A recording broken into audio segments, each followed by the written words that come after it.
I think the $100 million question is how you do it.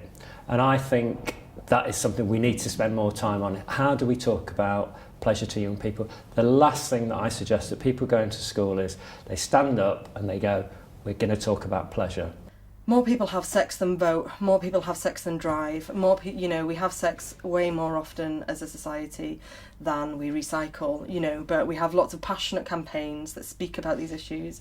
We don't have as many passionate campaigns about sex. And we need to just start by having really simple conversations that will open up the possibility to speak about sex and sexual pleasure. There are spaces in which girls can be invited to talk about pleasure. I have found that talking about bad stuff is a good place to start, because they'll talk about bad stuff. Like, it's okay to talk about when something didn't feel good or felt bad or someone did something wrong to you, as a way just to start the conversation going. And then kind of suggesting that maybe there are some good things that you could talk about. What do you like about your experiences or relationships? And someone has to take the plunge and try it and go first. So what I always do to start my sessions is say, we're going to talk about sex, we're going to talk about bodies, we're going to talk about sexual activity, we're going to talk about pleasure, but what I don't expect in this session is for anybody to share a personal story. And I also say that I won't be sharing any of my own personal experiences. Typically, I would say your parents who pay me through their taxes are paying me to give you sex education. I am not here to answer questions about my sex life in order to establish that sort of gap and my space and their understanding of what the relationship was. The most important thing about being a sexual health practitioner is about finding the language that works for you, and you have to be comfortable with what you're saying, because if you're uncomfortable, that's so easily perceived, and any embarrassment you have will be picked up on by your client and you will make them embarrassed in turn. So every single person I see, I say, I'm going to ask you a heap of really embarrassing questions. Don't be embarrassed. I do this all day long. There's nothing you're going to say that I won't have heard before. So as part of asking them about sex, I'll ask them just generally, and how's that going? And did you feel like you could ask for this? Did you feel like you could ask for that?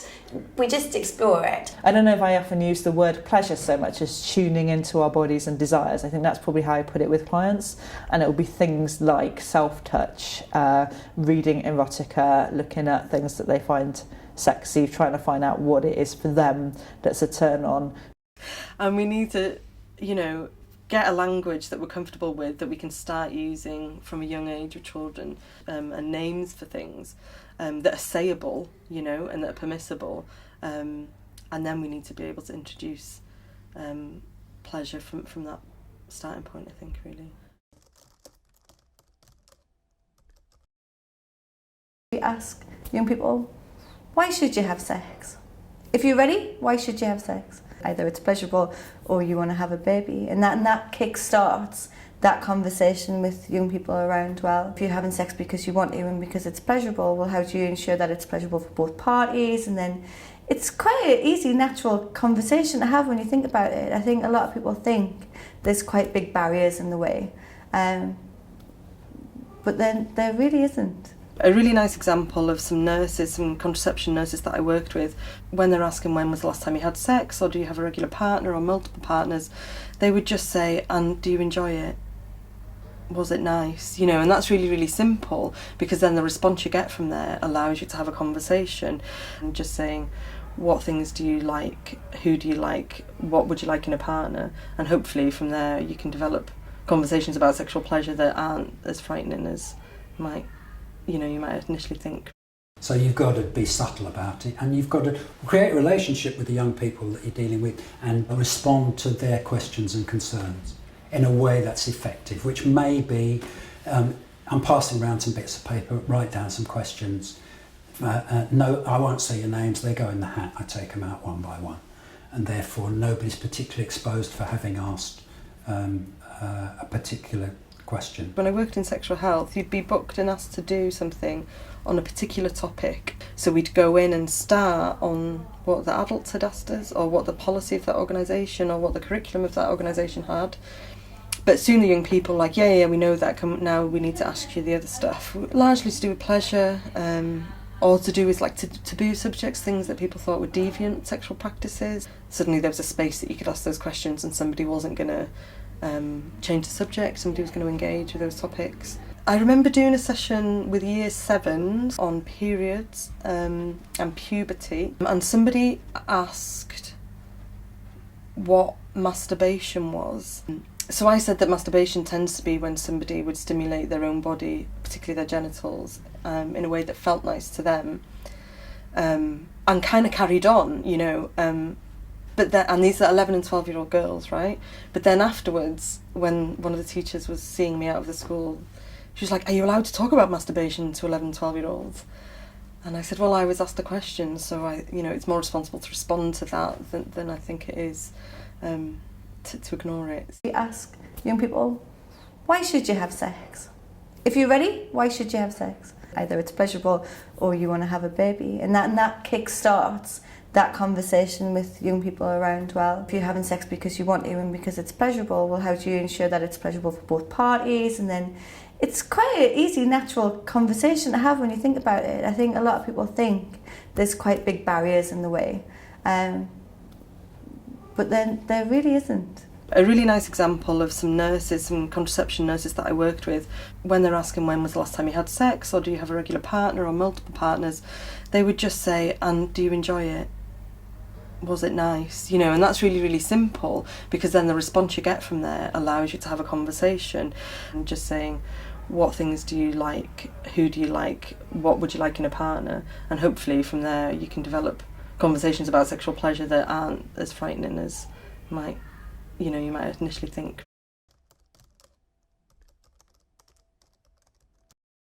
So there's a clip available on YouTube by Betty Dodson, who did a lot of work with women in New York around masturbating around the clitoris, about orgasm, and that she draws the clitoris and she draws the internal structure of the clitoris. And I think that what that allows you to do is to start with the genitals, which tend to be a kind of point of reference for sexual health work. So this is the body, this is the female genitals, but just kind of showing how big it is, how it's only there as a pleasure organ, it doesn't have any other function, how it spreads internally and can be stimulated from different parts of the genitals. And I think that that's a really nice resource to show, but it just really does show people how the body is designed for pleasure. Now, the idea of the pleasure leaf that we produced was intended for workers to talk among themselves and to open the discussion around how we might sort of discuss pleasure, how we might look at issues of pleasure. So it's about just raising the debate, really. It was about raising the issues so people could begin to talk about it.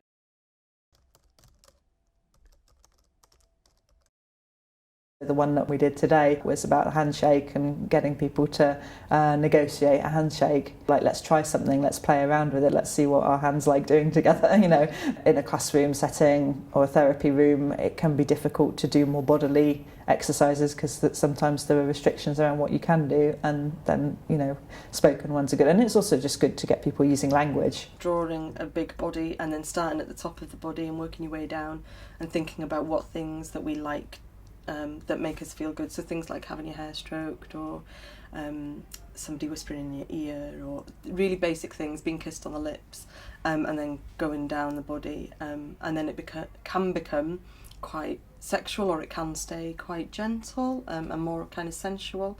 Maybe even questioning the line between sexual and other practices. So you might want to include sensual things like massage and stuff on there. You might want to include, you know, more erotic stuff that maybe not sexual per se, a big long list, and then they can put yes, no, maybe, whether they'd like to do that thing. So, you know, it starts to expand the sexual imagination, and it also starts to get thinking about consent and what people, you know, consent to or not. And some of the best work is pairing people with phones, and they sit back to back in the classroom and they have the conversation with each other, and they're not face to face, so they're not reading the body language, and they've got to do it through the words, and then that makes them think and concentrate. And where you've got a trusting group, you can really feel everybody move forward in their understanding and their confidence in the area. But I also use artwork quite a lot, so I get people making collages or models about their sexual experience. You know, you can maybe model a positive one and a negative one. One way I've done that is with LGBT young people, so they model how they feel in their sexuality when they're in an LGBT space versus in everyday life. So they create two models. It could be Lego, plasticine, a collage, and it would take maybe 20 minutes to make the two models, and then we'd have about 40 minutes for discussing the differences between the two models, you know. I remember doing a session all about condoms. So we were saying, you know, look at the range of condoms that you can get. You can get different sizes, you can get pleasure marks, you can get glow in the dark, etc. And we did like an obstacle course with young people and how to put them on, and it was a really good, you know, fun event, looking at male condoms. And then at the end, the ones that are always really popular are the glow-in-the-dark condoms, right? Young people get really excited about them. So when we took them out and put them on all these demonstrators, and the young people were actually having a feel of them and kind of playing with them, they soon realised that the glow-in-the-dark ones are really thick, and actually they can be quite dry. The lube isn't very lubey on them. And so they started to realise that actually they're really thick, they're probably going to affect the sensation. And they kind of then thought that whilst they're novel and they're quite quirky to have, they probably wouldn't want a thicker condom. They wanted different types of condoms. So they kind of started to talk about pleasure in that session.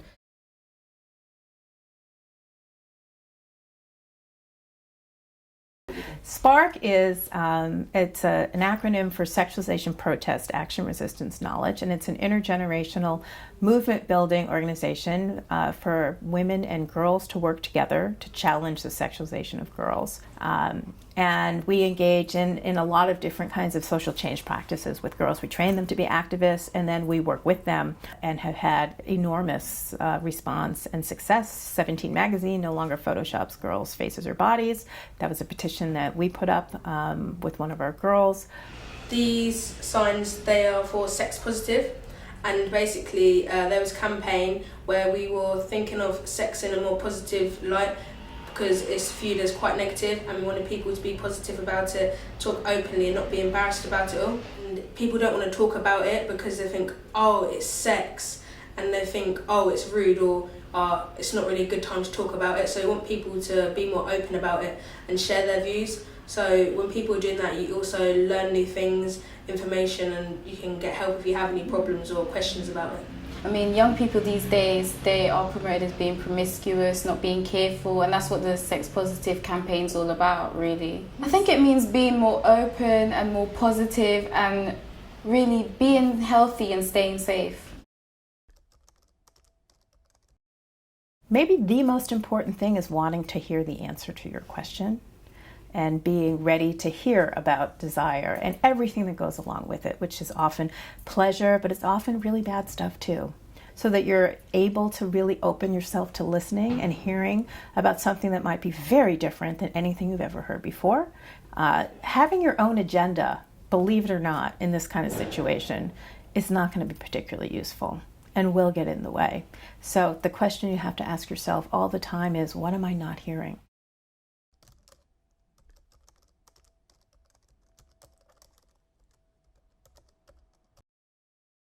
If somebody was in sexual health but wasn't confident enough to do it, I would suggest shadowing me or somebody else that delivers sexual pleasure work.